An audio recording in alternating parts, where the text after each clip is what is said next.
Hey guys, so isang mapagpalang araw na naman. Welcome dito sa YouTube channel ko.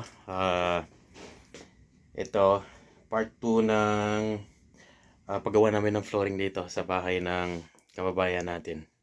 Okay? So, actually, hindi ko na video kahapon kung ano na yung situation dito. But, okay, ito. Ito, carpet to siya dati. So, it's all done. Yeah, from carpet, ito. There, pinalitan na namin yan. Carpet niya siya dito. From there.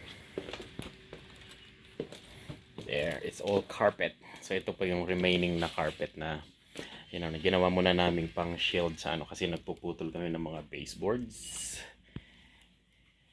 Yan, papalit kami ng mga trim. Yan, papalit din siya ng trim. Yan, baseboard. Ito, finished na. So, may mga baseboard na yan. Na-install na yan doon behind. Yan, mayroon na yan siya doon. Okay. So, it's getting shape.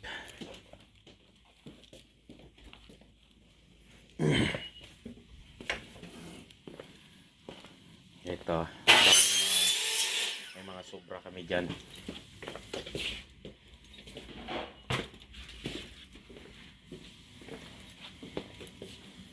Ito, ongoing pa.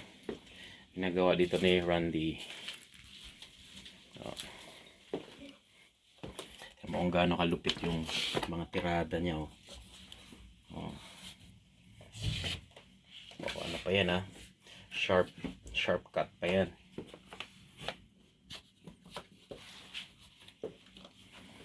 Yan. So, magkakabit din ako dito ng baseboard at saka ng trim. Doon. So, kakabitan din yun doon. Kasi kung ibalik namin yung luma, hindi na siya bagay. So, pinalitan na rin namin yung mga trims niya. So, kalimutan ko pala tanggalin yung taas na yun. So, yan. Okay. Update na lang ako pag nakabit na to. Okay. Okay. So, we replace all new trims, but we have to wait for doing some silicone.